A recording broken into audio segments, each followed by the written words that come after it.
Bismillahirrahmanirrahim. Assalamualaikum warahmatullahi wabarakatuh. Alhamdulillahi rabbil alamin. Wassalatu wassalamu ala rasulillahil karim wa ala alihi wa sahbihi ajma'in. Wa ba'd. Fa ya ahbaballahi wa ahbaba rasulihi sallallahu alaihi wasallam, usi nafsi wa iyyakum bi taqwallahi faqad fazal muttaqun. Fala tamutunna illa wa antum muslimun. Faqala ta'ala: Ya ayyuhalladzina amanu taqullaha haqqa tuqatih wa la tamutunna illa wa antum muslimun. Baik, terkait dengan sifat salat Nabi, kita sudah sampai di pertemuan lalu pada bahasan yang spesifik tentang bagaimana cara membaca Al-Fatihah dan apa yang kita dapatkan dari apa yang Allah janjikan kepada kita semua untuk bisa diraih lewat rahasia bacaan surah Al-Fatihah. Dan mohon izin sekali teman-teman sekalian, sebelum kita sampai kepada aspek pembahasan kita, saya ingin sedikit mengingatkan kembali tentang proses bagaimana kita memulai sholat, karena ini akan sangat menentukan benar dari wudhunya, benar dari menghadap kiblatnya, benar dari mulai bertakbir sampai bacaan Al-Fatihah. Ini akan menentukan apakah komitmen yang dibangun dengan Allah antara memenuhi hak dan mendapatkan kewajiban yang harus kita lakukan itu akan mendapatkan penerimaan sisi Allah Subhanahu wa taala. Sekali lagi, antara memenuhi kewajiban kita dan untuk mendapatkan hak kita dari Allah Subhanahu wa taala, atau sebaliknya. Kita memenuhi hak Allah dengan menunaikan kewajiban kita kepada Allah Subhanahu wa taala dengan cara yang benar. Maka setelah berwudu, berusaha menghadap ke arah kiblat dengan baik, rasakan kenikmatan saat akan menghadap Allah Subhanahu wa taala, pasrah, tawakal, cari yang paling halal, kenakan pakaian terbaik, bertakbir, sejajar dengan bahu di sini, ataukah kemudian sejajar dengan daun telinga di sini, Tapi poinnya adalah mencoba untuk pasrah kepada Allah dan ihram, meninggalkan, melarang segala hal yang tidak terkait dengan bagian sholat kita. Buang semua urusan yang tidak terkait dengan sholat ke belakang. Pasrahkan kepada Allah. Kemudian, teman-teman sekalian, hadirkan penguat kepada jiwa kita dengan mengucapkan Allahu Akbar. Hanya Allah yang maha agung sekarang. Allah yang maha besar. Yang lain kecil, nggak boleh ikut-ikutan dalam sholat. Dan rasakan bahwa selama ini kadang-kadang kita keliru, membawa kebesaran dalam hidup kita, kadang sering salah dan sebagainya. Seperti sering saya sampaikan. Kemudian hadirkan niat kita untuk beribadah sesuai dengan waktu salatnya, maghribkah, isyakah, atau yang lainnya. Lalu kemudian tangan kita, yang kiri menutup di bagian dada kita, menggambarkan bagaimana kolbu kita dijaga, dan seringkali terjadi perbuatan yang salah, Nah, kalau pernah merasa demikian, sebelum sholat kita rasakan, kalau banyak kesalahan segera tutup dengan yang baik-baik, seperti pernah kita terangkan di pertemuan sebelum-sebelumnya. Bacakan iftitah dan hadirkan dengan iftitah itu perasaan taubat kepada Allah Subhanahu wa taala agar Allah berkenan mengampuni dosa-dosa kita, akui dosanya. Inni zalamtu nafsi, kemudian fa'taraftu li dzambi, aku mengakui aku banyak dosa ya Allah, berbuat zalim, Nah, sedangkan Engkau Tuhanku, aku hambamu, kemudian tidak ada yang bisa mengampuni dosaku kecuali Engkau, Innahu la yaghfiru dzunuba illa anta faghfirli, Nah, itu yang telah kita terangkan dalam doa-doa iftitah dan istiftah di pertemuan yang lalu. Nah, kemudian untuk bacaan Al-Fatihah, teman-teman sekalian, kemarin telah kita tuntaskan bahwa dalam konteks kita membaca Al-Fatihah, maka hadirkan, masih ada bahasan kita. Hadirkan kekhusyuan jiwa kita, pertama dengan menampilkan cara baca yang benar, bagaimana kita berusaha membaca dengan benar, berhadapan dengan Allah, tata setiap kalimat dengan baik sehingga bangga kita bacakan di hadapan Allah Subhanahu wa taala. Anda membacakan satu teks, apakah kenegaraan atau bacaan di perusahaan, presentasi, Anda utak-atik, ulak-alik sampai terasa bagus untuk disampaikan sehingga orang banyak memahami, bahkan kagum dengan Anda dan sebagainya. Sekarang di hadapan kita pencipta semua alam, Rabbul Alamin, yang maha menguasai segalanya, maka pastikan apa yang kita sampaikan benar dan bangga kita membacakan di hadapan Allah Subhanahu wa taala dengan segenap kekhusyuan kita kepada Allah. Maka akan mendapat semua itu jawaban dari Allah, bagaimana Allah menjawab setiap kalimatnya. Idza qala al-'abdu alhamdulillah rabbil alamin, kalau hamba mulai berkata semua pujian untukmu ya Allah, qala Allah azza wa jalla, Allah menjawab hamadani 'abdi, hambaku tengah memujiku.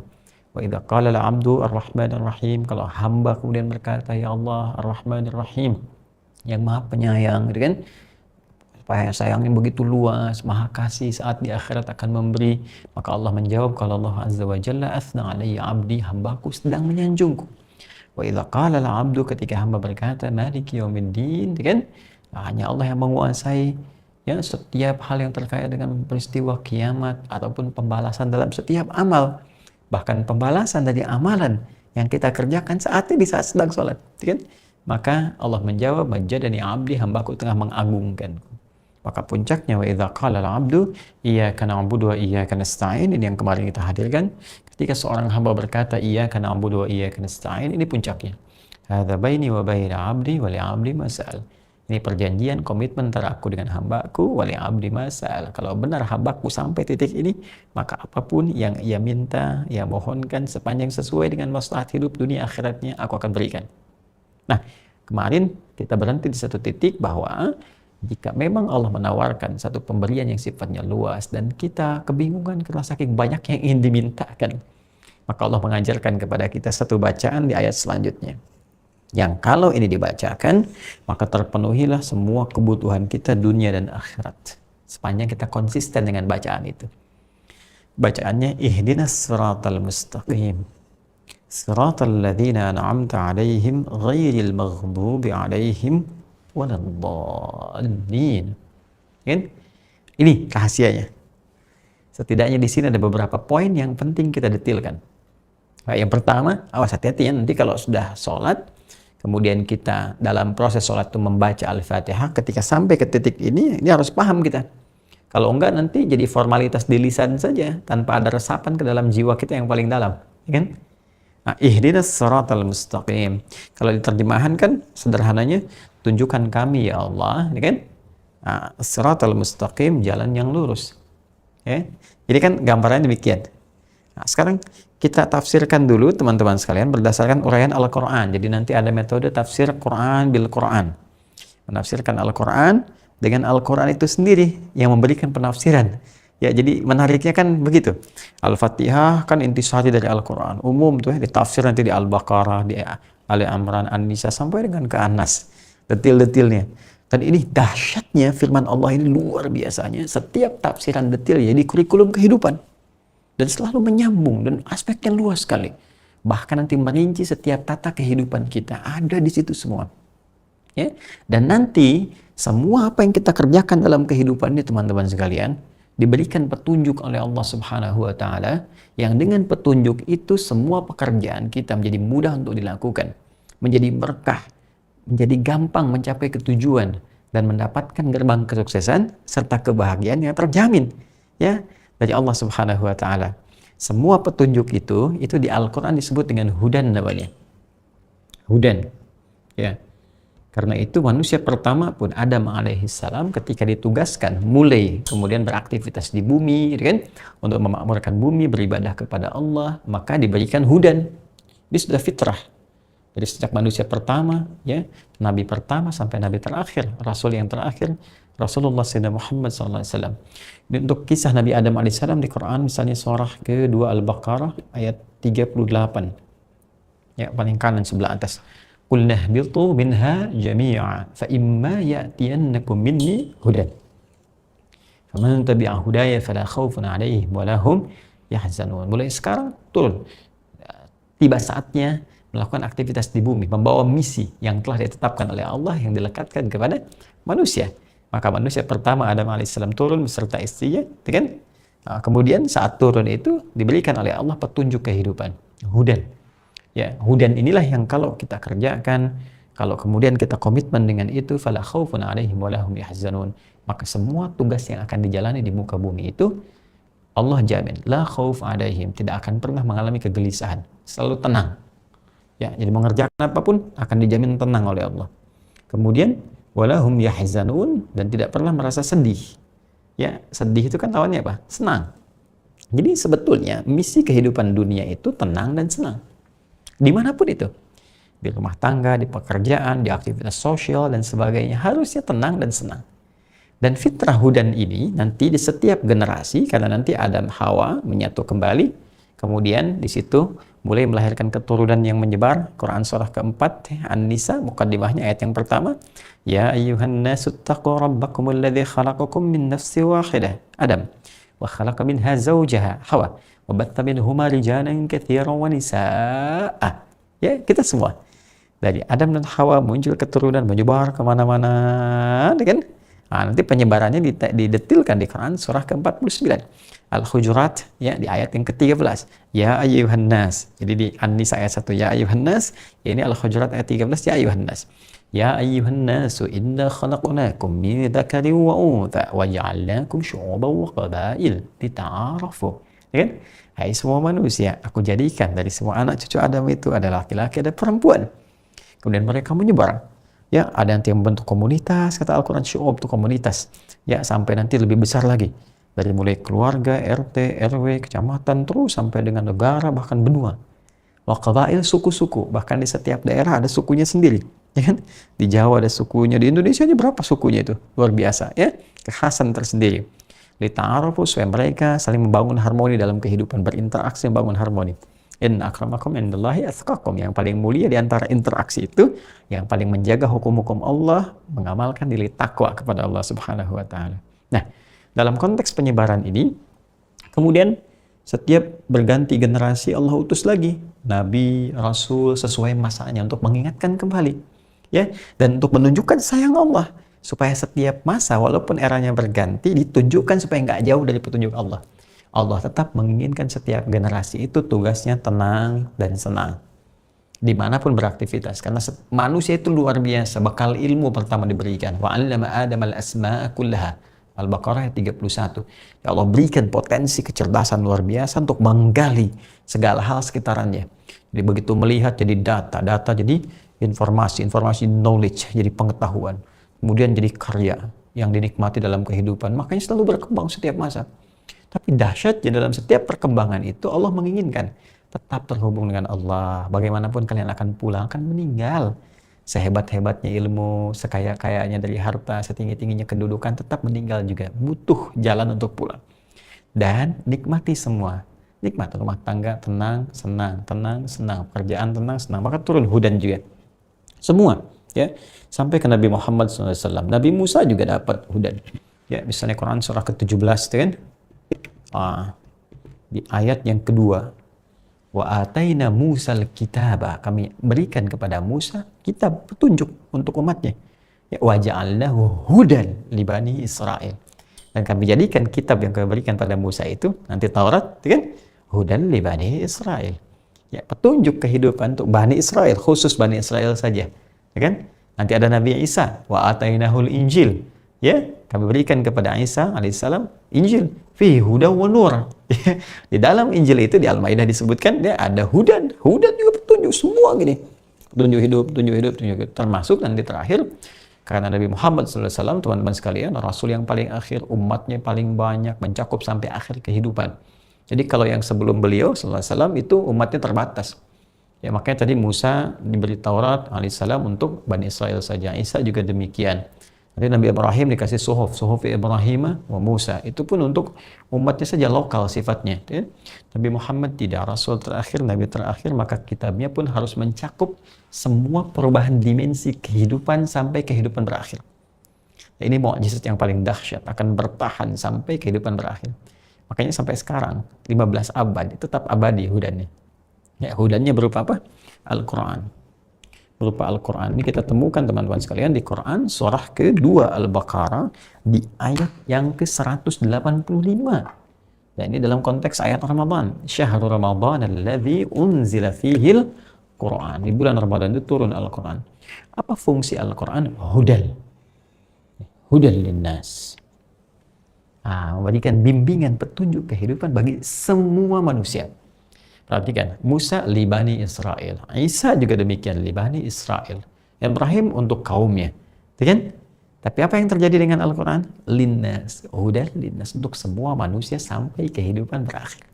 Sekali lagi, sampai kehidupan berakhir. Dan Al-Quran itu firman Allah, mencakup di dalamnya 114 surah itu teman-teman sekalian, 30 juz, 6.236 ayat, itu semua petunjuk hidup kita yang akan kita alami sampai kita wafat. Ya, sampai kita wafat, sampai kita kembali kepada Allah Subhanahu wa taala. Ada di situ semua. Nah, hudan ini dari kata hada, teman-teman sekalian. Yahdi, hadian wa hidayatan, kemudian bentuknya bisa hudan isimnya. Ya kan? Dari kata hada ini asal katanya. Hada yahdi hadian wa hidayatan wa hudan. Ya? Ini pernah saya bahas waktu saya bahas Aqsa tafsir. Ya, nanti silahkan rujuk, saya dalami betul. Karena kata kerja asalnya dari sini infinitifnya. Nah, maka kalau kita ingin mengatakan, saya ingin minta hudan ini, minta petunjuk kepada Allah, supaya diberikan kesempatan mendapatkan petunjuk Allah, yang dengan itu hidup saya bisa lebih tenang, bisa senang menjalaninya, apapun itu. Maka kita katakan, rubah katanya ke bentuk fi'il amr lit talab. Ya. Kalau kita minta dari bawah ke atas itu permintaan yang lembut halus. Maka kita katakan ihdi itu minta hudan, minta petunjuk. Ya. Nah, maka karena kita meminta bukan untuk kita pribadi saja. Ya, kita seorang anak punya ayah, punya ibu, ya, seorang ayah punya anak, punya kerabat, punya teman dan sebagainya. Kalau kita ingin wakilkan kepada diri kita untuk keseluruhannya dengan rasa memohon untuk memberikan secara umum. Itulah keindahan dalam Al-Qur'an. Toleransi dalam Al-Qur'an itu selalu mengajak orang untuk disertakan dalam setiap kebaikan. Ya, bahkan dalam doa kan banyak Rabbana atina fid dunya hasanah. Rabbana la tu'akhidna in nasina wa akhtana. Selalu. Ya, kalau kita nggak bisa berbuat baik pada orang, minimal sertakan orang itu dalam doa kita. Padahal yang baik-baik. Jelas ya? Bahkan dalam taubat pun Rabbana zalamna anfusana. Ya kan? Ya. Jadi ada sesuatu yang indah dalam Al-Quran itu. Minimal kalau nggak bisa memberi, sertakan mereka dalam doa kita padahal kebaikan. Nah, di sini teman-teman sekalian, ketika kita ingin merubah ini bentuknya, kata kerja infinitif hada, jadi bentuk permintaan, talab, ya, kepada Allah Subhanahu wa taala, maka rubah kalimat menjadi ihdi dan jadikan objeknya kepada kita sekalian, teman-teman sekalian, menggunakan na. Ya, disingkat dari kata nahnu, na, maka kita katakan ihdina.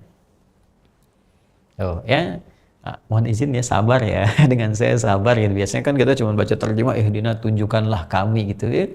Nah, tunjukkan tuh punya makna apa? Karena di bahasa Arab tuh ada arsyidna, rasada yarshudu gitu kan, ursyudna bisa. Ya, jadi kenapa nggak menggunakan kata rasyada, kan? Nah, kenapa yang digunakan kata hada di sini turunannya? Itu ada makna. Dan kita gali. Ya, rasyada juga ada dalam Al-Quran. Fa'ina anastu minhum rusyda, seperti di An-Nisa itu kan. Tapi nanti esensinya dan penekanannya itu berbeda. Ya, diksi rasyada dengan hada, nanti penekanannya itu berbeda. Nah, sekarang kita berada di kata hada. Penekanan kata hada ini ketika meminta petunjuk, ini lebih ingin memohon kepada Allah, arahnya ke sini. Nah, berikan kami petunjuk ya Allah, yang dengan petunjuk itu kami bisa mendapatkan ketenangan hidup, ya kan? Bisa mendapatkan kenyamanan, bisa mendapatkan kesenangan, kebahagiaan dan sebagainya, ya. Yang semua bentuk itu as-siratal mustaqim. Ya, adalah jalanmu yang lurus. Ya, ini petunjuk Allah. Tunjukkan kami ya Allah pada petunjuk itu yang membuat kami itu ya bisa tenang, bisa nyaman beraktivitas, dan itulah jalan yang lurus yang kau turunkan kepada kami. Apa tafsir terbaik dari siratal mustaqim ini, teman-teman sekalian? Nah, kita bisa lihat misalnya kalau dengan pendekatan tafsir Al-Quran dengan Al-Quran. Coba buka Quran surah ke-6 Al-An'am. Ya, Quran surah ke-6 Al-An'am. Saya hapus dulu ya, teman-teman sekalian. Insya Allah nih, spidol menemani sampai mau habis ya. Ya, sampai admin lupa gitu. Mana ini? Siapa yang bisa ngasih? Ya, bismillah, coba mana? Jazakallah khair, kasih banyak ya. Semoga Allah muliakan antum. Baik. Nah, teman-teman sekalian, lihat sini Quran surah ke-6 Al-An'am. Oke? Al-An'am. Nah, di ayat yang 153. Kemudian urutkan ke 152. Ya. 151. Urutkan begini. Kita mulai dengan yang ini dulu. Ini kan siratal mustaqim kan? Ihdinas siratal mustaqim. Tunjukkan kami ya Allah, kan? Segala kemudahan, ketenangan, kenyamanan dalam hidup, siratal mustaqim berupa jalan yang lurus darimu. Ya, kalau kita mau balikin, tunjukkan kepada kami, bimbing kami ya Allah, jalan petunjuk yang lurus darimu itu yang membuat kami hidup ini senang dan tenang. Jelas ya? Ambil ini ya. Nah, apa yang dimaksud Shiratal Mustaqim ini? Membuat kita bisa tenang, nyaman, enak hidup dan sebagainya. Balik ke sini. Wa anna hadza sirati mustaqim fattabi'uhu. Quran surah ke-6 Al-An'am ayat 153. Wa anna hadza, dan inilah kata Allah, inilah sirati, ya, jalanku. Itu ke mustaqima, yang lurus. Di sini kita minta ihdinas siratal mustaqim, tunjukkan kami ya Allah jalanmu yang lurus itu, petunjuk yang benar itu, sehingga kami bisa hidup dengan tenang, dengan nyaman, dengan enak dan sebagainya di setiap tingkatan kehidupan kami.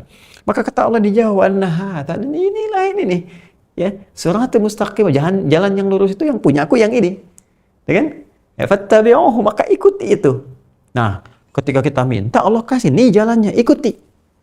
Wala tattabi'us subula, jangan ikuti jalan-jalan yang lain, hati-hati. Ya, makanya ada mufasir yang menggambarkan begini, nih, jalan Allah yang lurus, kan? Ikuti, jangan belok-belok nih. Belok sini, belok sini, belok sini, belok sini. Ya kan? Maka fatafarraqu bikum, itu bisa terpencar-pencar, kalian tersesat nanti untuk balik. Nah, sekarang pertanyaannya, apa realnya bentuk jalannya itu? Untuk mengetahui ayat 153 ini, wa anna hadza, balik ke sini 152, 151. Ya? Puncaknya mulai dari sini. Yuk kita tuliskan ayatnya. Nah, kalau kita turunkan di sini, teman-teman sekalian, qul, kata Allah Subhanahu wa taala kepada Muhammad sallallahu alaihi wasallam, ta'alu, kan? Qul ta'alu atlu ma harrama rabbukum, kan? Alaikum. Ini dia poinnya. Ya. Qul ta'alu, katakan Muhammad SAW kepada umatmu itu, pada hamba-hambaku yang ingin tahu tentang jalan yang lurus itu, ya, tentang petunjukku itu yang aku sampaikan, wa anna hadza sirati mustaqimah, kan? Yang kalian bacakan di surah Al-Fatihah itu, ihdinas siratal mustaqim. Seperti apa jalannya itu? Maka katakan kepada mereka, datanglah ke sini. Ya, ta'alu, sini. Nah, jadi seakan-akan memberikan kesan kepada kita, walaupun ayat ini kan diturunkan untuk memberikan pesan kepada orang-orang di masa Rasulullah SAW, tapi kaidah asbabun nuzul mengatakan al-ibratu bi'umumil lafzi la bi khususis sababi. Ibrah, satu hukum, satu hikmah, satu gambaran, pelajaran itu tidak dikhususkan pada satu kejadian sepanjang lafaznya itu bersifat umum. Jadi kalau lafadznya umum, tidak ada takhsis, tidak ada pengkhususan pada umat itu saja atau pada nabi saja, maka dia hukumnya dan hikmahnya bersifat umum. Seperti doa misalnya dalam suasana haji, kan, wa minhum may yaqulu rabbana atina fid dunya hasanah wa fil akhirati hasanah wa qina adzabannar. Al-Baqarah 201 itu kan.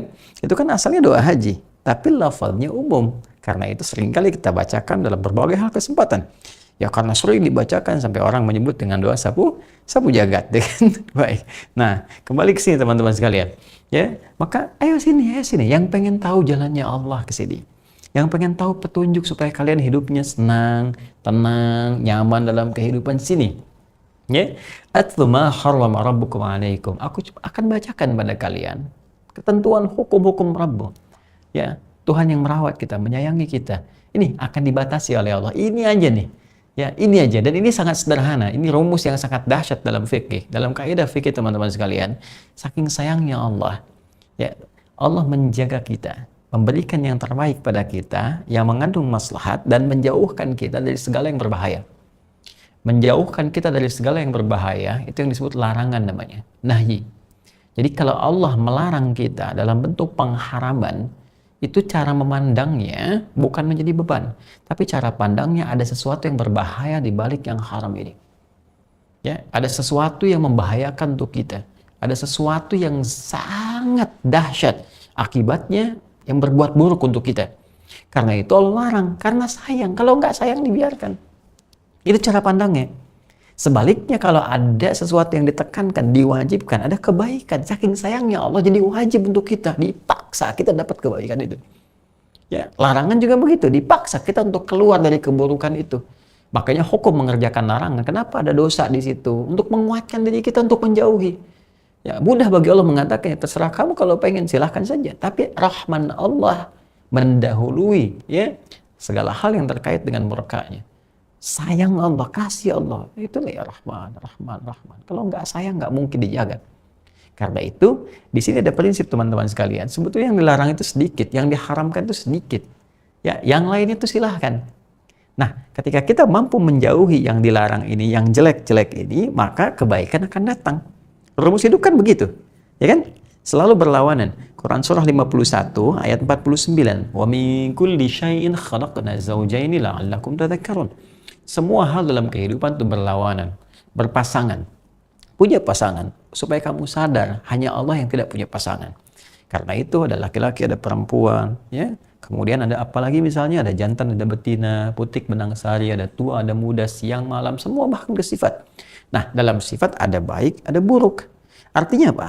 Kalau kita terbiasa meninggalkan yang buruk, maka yang baiknya akan naik. Kalau orang terbiasa meninggalkan yang baiknya, maka yang buruk akan naik. Kalau nggak percaya silakan. Orang bergaul dengan yang salah, yang soleh ditinggalkan, maka semua kata-katanya salah. Kan? Kosakatanya buruk. Bahkan bicara baik pun jadi aneh. Ya orang biasa misalnya di lingkungan yang kotor, yang jelek, yang apa, yang banyak maksiatnya, jarang ketemu orang assalamualaikum, jarang. Sebaliknya misalnya orang rajin ngaji, rajin ta'lim, nggak akan mungkin berkata-kata yang kotor. Ya kenapa? Karena baiknya biasa. Karena itu rumus untuk menjadi baik sebetulnya sederhana, tinggalkan yang jeleknya. Ya, karena itu yang jelek ini saat ditinggalkan dikasih hukum haram. Jadi yang haram ini ketika diharamkan ingin membuat kita baik, begitu cara menilainya. Ya. Pengertian terbalik mafhum mukhalafahnya demikian. Jadi ketika kita mendapatkan larangan dari Allah berhukum haram, bukan olok-olok, jangan mengolok-olok. Kebiasaan orang-orang dulu tuh ada yang mengolok-olok, yang suka mengolok-olok perintah Allah. Ya, awas ada hati-hati betul dengan kebiasaan-kebiasaan semacam ini. Haram ya, tapi enak ya. Nah, itu sesuatu yang salah gitu. Ya, sesuatu yang tidak tepat. Hal itu kembalikan kepada pemahaman ini, lalu kita terapkan di sini. Nah, Allah saking sayangnya kepada kita, ya, atlu ma harrama rabbukum alaikum. Memerintahkan Nabi SAW membacakan, memahamkan kepada kita, ini loh, ini yang diharamkan oleh Allah kepada kita semua. Cara bacanya dengan cara pandang tadi. Yang dengan mengharamkan ini artinya melarang yang jelek-jelek. Kalau yang jelek-jelek ini sudah kita tinggalkan, maka lawannya yang baik-baik, yang bagus-bagus, itu akan datang. Secara otomatis. Jadi syaratnya apa? Kalau ingin mengikuti jalan Allah Subhanahu wa taala, itu kan wa an hadza sirati mustaqima in ihdinas siratal mustaqim, maka ini berikut ini kata Allah, tinggalkan yang berikut ini. Ada komitmen yang harus dibangun. Apa di antaranya? Alla tusyriku bihi syai'a wa bil walidaini ihsana. Pertama, bangun hubungan baik dengan Allah. Ya? Anda minta diberikan petunjuk yang baik. Anda minta diberikan ketenangan, kedamaian, kesenangan, dan sebagainya. Tapi hubungan Anda dengan pemberi semua itu buruk. Bagaimana mungkin bisa didapatkan? Karena itu yang pertama kali jangan khianati Allah dalam ketauhidannya. Ya, nah pengkhianatan dalam ketauhidan itu dua. Satu kufur, kedua syirik. Ya, dan syirik itu mencakup nanti. Ya, syirik itu mencakup pada segala hal yang bertentangan dengan mengesahkan Allah Subhanahu wa taala. Inna syirka la dzulmun azim. Syirik itu sesuatu yang sangat besar. Makanya kata Allah, la tusyriku bihi syai'a. Alla tusyriku bihi syai'a. Pertama, jangan syirik. Jadi kalau Anda ingin mendapatkan ini, Allah akan berikan. Anda minta segalanya gitu kan, ya Allah, tunjukkan kami, berikan kami kenyamanan hidup, ketenangan. Ya Allah, jalanmu yang lurus, jalanmu yang enak, jalanmu yang tenang, yang damai dan sebagainya. Boleh kata Allah, aku akan berikan. Nah, ini satu permintaan yang dibacakan semua dikasih. Tapi ini mengandung komitmen. Jadi jangan sampai kita bacakan di Al-Fatihah, ihdinas siratal mustaqim. Baca pengen ya Allah yang tenang, yang nikmat, yang ini. Kata Allah, aku kabulkan. Ya karena nanti di akhir hadisnya ketika selesai kan waladhdallin ini, ya hadzali abdi wali abdi masal. Kalau Allah azza wa jalla, inilah untuk hamba aku berikan. Wali abdi masal, dan apapun yang hamba aku minta aku akan berikan. Sepanjang dia komitmen dengan apa yang dia sampaikan. Jadi ketika dia meminta, tunjukkan kami ya Allah, berikan kami ketenangan hidup, kedamaian, ketentraman, jalanmu yang lurus itu, kata Allah, ini jalanku. Tapi kamu komitmen ikuti jalan ini. Fattabi'uhu. Tuh, di ayat 153-nya, fattabi'uhu, ikuti ini. Apa yang diikuti? Bangun hubungan baik dengan Allah. Jangan sekali-kali musyrik. Kan? Jangan minta kepada selain Allah Subhanahu wa taala. Jangan datang ke orang-orang yang seakan-akan memberikan berita gaib ini itu dan sebagainya, dukun apalah itu namanya, ya, dan sebagainya. ya menuhankan benda-benda dan seterusnya, kembalikan kepada Allah Subhanahu wa taala. Jangan menyimpang. Wabil walidaini ihsana, bangun hubungan baik dengan orang tua. Tuh, ada beberapa poin. Ya. Silahkan Anda komitmen bangun hubungan baik dengan Allah, berbakti kepada kedua orang tua, ya kan? Jangan kemudian menafikan rezeki Allah terutama kepada anak-anak, sampai ada yang tega kemudian menyengsarakan anak, sampai ada yang membunuh anak. Ya Allah, karena takut miskin, takut apa macam-macam. Tidak. Nahnu narzuquhum wa iyyakum. Kami akan beri rezeki kepada mereka. Langsung jawabannya dari Allah. Ya. Langsung jawaban turun dari Allah. Kami akan beri rezeki kepada mereka. Bahkan dari mereka itu bisa memberikan kepada engkau. Kalau engkau ikuti ketentuan kami. Banyak anak-anak yang dirawat dengan baik, dengan hukum Allah, tiba-tiba memberikan kebaikan pada orang tua. Kok bisa anak yang hafal Quran, anak orang tuanya ikut umrah, ikut haji, ikut dapat kebaikan. Mudah, nggak ngasih lagi tabungan untuk pendidikan mereka. Sekarang berapa banyak anak-anak hafal Quran mendapatkan beasiswa. Orang tua kan nggak capek lagi. Ya kan?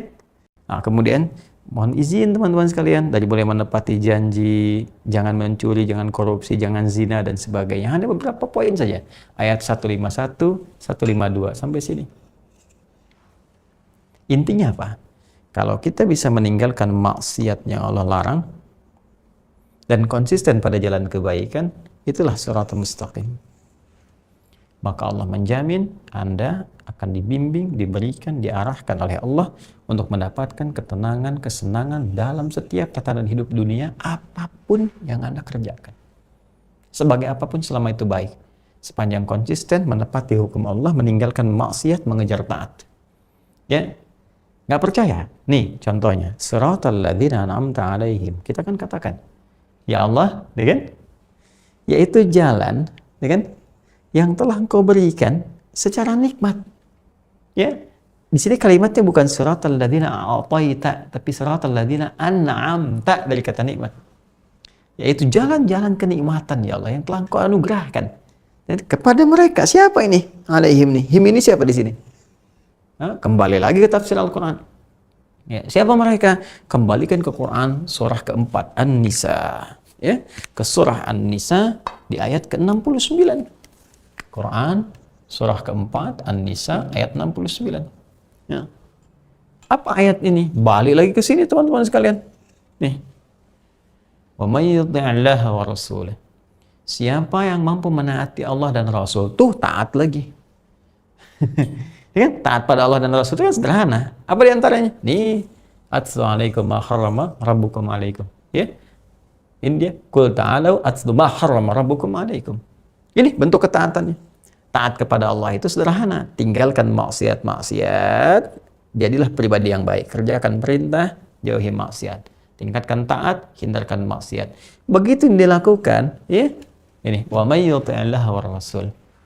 Siapapun, secara personal, waman ismun mausul. Yadullu 'alal fardiyatil 'ammiyah. Kata sambung, konjungsi menunjuk pada satu objek atau bahkan subjek yang sifatnya personal tapi umum, seakan mengatakan bahwa kalau Anda pengen tahu nih yang pernah diberi nikmat oleh Allah, ya kan? Maka ini tawarannya semua bersifat personal ke semuanya dan terbuka untuk umum. Jadi seakan-akan ayatnya untuk kita. Kamu pengen? Ada hidayah atau Anda siapapun, Anda, saya, kita pengen? Caranya gampang, taati Allah dan Rasulnya. Bagaimana menaatinya? Ini dirinci di sini. Tinggalkan semua yang dilarang supaya kita jadi baik. Salah tinggalkan supaya solehnya muncul. Lalu konsisten dengan kesolehan itu. Taat namanya. Taat pada Allah dan Rasul. Faulaika ma'alladzina an'amallahu alaihim. Nih tafsirnya. Di sini kita minta siratal ladzina an'amta alaihim, dijawab oleh Allah. Kan? Faulaika ma'alladzina an'amallahu alaihim. Kalau ada orang mampu mengerjakan itu, maka kami akan sertakan mereka itu ma'alladzina an'amallahu alaihim. Tak di sini kan ke Allah. Kan? Suratul ladzina an'amta, kata Allah, ya, kata Allah kami akan sertakan ma'al ladzina an'amallahu, Allahnya muncul lagi, alaihim, sama persis. Ya, siapa mereka ini yang diberikan nikmat oleh Allah? Minan nabiyyin, para nabi, was-siddiqin, wasyuhada, was-salihin. Dengan para nabi yang pernah bertugas di dunia, Masya Allah, ya, banyak nabi-nabi dengan profesi macam-macam, nikmat hidupnya tenang, damai, dekat dengan Allah. Tapi kalau level nabi tinggi, ya Allah, ya, teruskan yang lainnya. Dan nabi was-siddiqin, orang-orang yang meyakini Allah, ya, ya, wasyuhada, para syuhada, wassalihin, orang-orang soleh. Dan kalau kita ambil kembali ke masa Nabi sallallahu alaihi wasallam, ada semua itu. Ya, contohnya siapa? Siddiqin, Abu Bakar As-Siddiq, syuhada, ya, paman Nabi misalnya Hamzah, ya, bin Abdul Muttalib. Kemudian siapa lagi? Wassalihin, orang-orang soleh, banyak, semua sahabat soleh semua. Tapi tahukah Anda, lihat profesi mereka. Di antara mereka ada pebisnis pedagang, ya kan? Yang kaya luar biasa. Omar, hartanya dahsyat, sampai berapa triliun tuh. Ya, kemudian Abdurrahman bin Auf, konon ada 6 triliun, Umar aja 11 triliun hartanya. Itu kan kalau diukur ya ke kurs sekarang gitu. Dengan cara bekerja mereka di zaman dulu, ya belum ada yang seperti sekarang. Ada Google, ada YouTube, ada online dan macam-macam. Kalau ada mungkin meningkat lagi jauh lah dari orang sekarang gitu kan. Abdurrahman bin Auf aja kapaknya terbuat dari emas, ya kan? Sekarang kita minyak angin cekapak aja belum tentu punya. itu dahsyat sekali gitu kan. Nah, saya ingin katakan gini, yang di militer ada panglima, hasilnya dahsyat. 12.000 sahabat, 38 panglima, setiap satunya dahsyat luar biasa. Diplomatnya luar biasa, sampai bisa menyebarkan Islam ke setiap tempat, ke penghujung dunia, sampai ke Nusantara, sampai ke Indonesia, Joni. Bayang nggak tuh?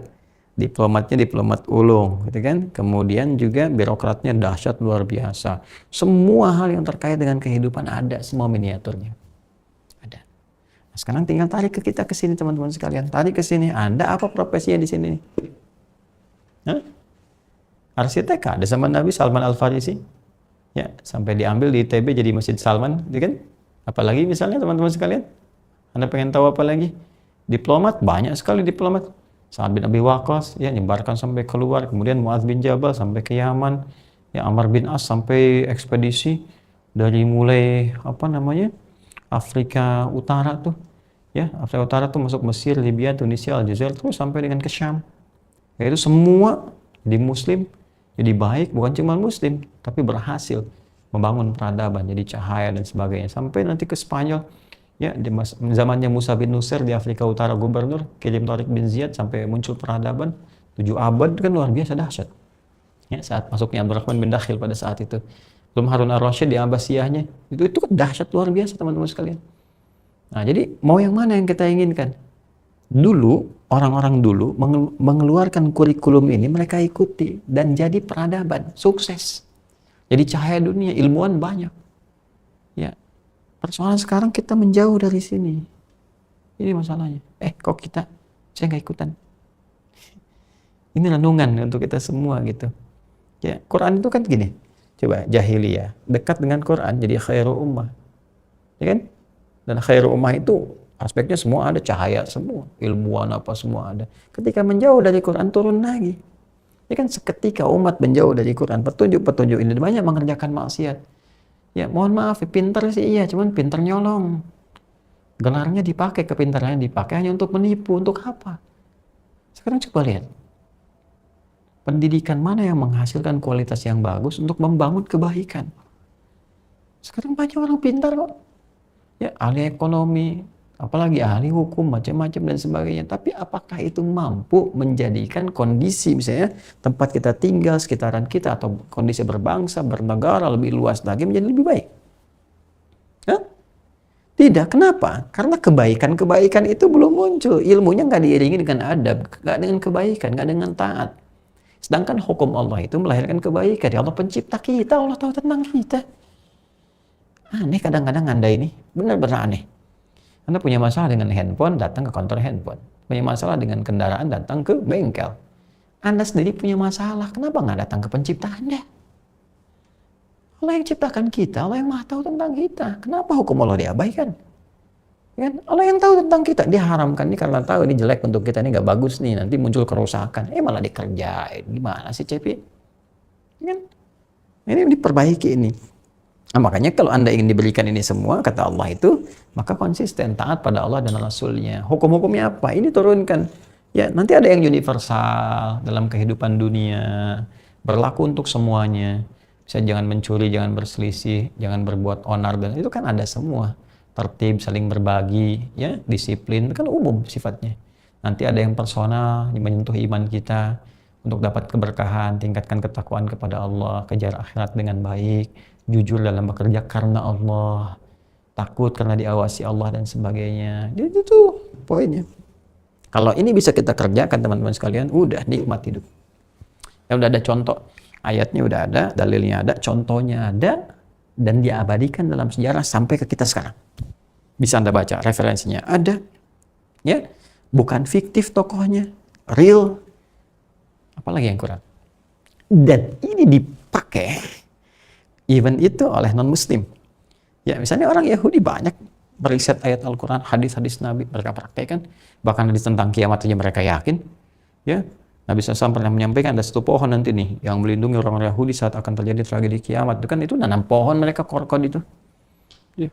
Masa kita yang punya nabinya gitu kan? Nabi untuk semua, kita meyakini karena kita yakin Nabi Muhammad SAW, kita meyakini dari Allah Subhanahu Wa Taala membawa petunjuk yang kita sayangi, kita cintai, gitu kan? Masa yang kita cintai, cinta itu dibuktikan, teman-teman sekalian, lewat amalan. Sekarang apa amal kita dalam mencintai Nabi? Ya ikuti petunjuknya. Apa amal kita dalam mencintai Allah? Ikuti perintahnya, tinggalkan larangannya. Selesai kan? Kalau cuma pintar saja, kalau cuma kejar dunia saja, kalau cuma hanya untuk hidup senang-senang saja, maka sudah banyak contohnya di masa lalu. Dan mereka ini yang kemudian tersesat. Bahkan di antara mereka ada yang mendapatkan murka Allah Subhanahu Wa Taala karena kepintarannya digunakan untuk berbuat kerusakan. Sampai tega membunuh Nabi, ngolok-ngolok syariat, berbuat kerusakan, merasa yang paling hebat, sampai mengaku ini anak Tuhan, sampai ini ada yang mengaku kemudian kekasih Tuhan, sampai ada yang mengaku kemudian Tuhan bahkan dan sebagainya. Itu yang berlebihan. Ya, sehingga di antara mereka ada yang dimurkai ghairil maghdubi alaihim. Nih, ada umat lalu yang dimurkai oleh Allah Subhanahu Wa Taala dengan turunnya azab kepada mereka. Ya, ada yang ditimpa hujan yang terus-menerus kemudian tenggelam, ada yang kemudian likuifasi, tenggelamkan ke bumi, ada yang kemudian dilaknat macam-macam dan sebagainya. Ya, dan diabadikan, dan itu bisa dicek. Nah, ini informasi valid ya dalam Al-Quran. Kalau Anda ingin menyoal, dibuka oleh Quran, silahkan dibuktikan. Al-Quran itu satu-satunya kitab di muka bumi yang membuka peluang kita ya untuk berdiskusi sekaligus, silahkan kalau ingin mempersoalkan. Ya, dan di situ akan kembali kepada kita. Jadi satu-satunya keyakinan di muka bumi yang membuka ranah dialog, bahkan membuka kepada setiap kalangan untuk bisa membuktikan otentisitasnya hanya di Islam. Al-Quran menawarkan, kalau nggak percaya dengan Quran, buat semisal ini. Atau silahkan gali, cek. Faktanya akan terbuka semuanya. Dan di mana ada kitab seperti ini menawarkan kepada setiap orang yang mengkritiknya, ya, untuk bisa melahirkan sesuatu yang rasional. Silahkan diskusi, silahkan cek validitasnya dan sebagainya. Adakah satu kitab di muka bumi yang menantang orang sekitarnya untuk mengecek validitasnya? Tidak ada. Ya, maka ini teman-teman sekalian, berapa bagian-bagian yang harus kita pahami, maka di antara mereka ada yang kena murka Allah, ada yang tersesat. Ya, tersesat karena larut dengan kehidupan dunia, banyak mengerjakan ini dan itu, kemudian teman-teman sekalian banyak kemudian jauh dari Allah Subhanahu Wa Taala, sehingga harus kembali kepada hukum-hukum Allah. Ya, kalau dulu ini digambarkan banyak di masa Nabi SAW orang Yahudi dan orang Nasrani, di era Nabi SAW kekinian makin meluas. Ya, bahkan mungkin boleh jadi ada orang-orang Islam yang ikut-ikutan. Kok bisa orang-orang Islam ikut-ikutan sampai bilang semua agama sama, sujud pada Tuhan yang sama, sampai mencela orang yang menggunakan ketaatan kepada Allah, orang tahajud dicela, orang mau sempurnakan jilbab dicela dan sebagainya. Siapa? Kan? Nah, itu dia. Maka kita doakan, kembali kita doakan dan kita komitmen. Makanya saat baca Al-Fatihah, teman-teman sekalian, dan kita meminta ini, maka jelas langsung komitmen yang dibangun oleh Allah kepada kita. Hadza baini wa baina 'abdi wa li 'abdi ma sa'al. Ini perjanjian antara aku dengan hambaku. Kalau ini dibaca dengan benar itu bacaannya benar dan diamalkan dalam kehidupan. Ya, wa li 'abdi ma sa'al, apapun yang dia butuhkan dalam hidup aku berikan, bahkan sebelum diminta bisa Allah kirimkan. Nah, karena itu yang sering baca Al-Fatihah 17 kali dalam sehari, Anda. Sekali lagi kalau Anda baca 16 kali berarti subuhnya cuma 1 rakaat. Ya kan?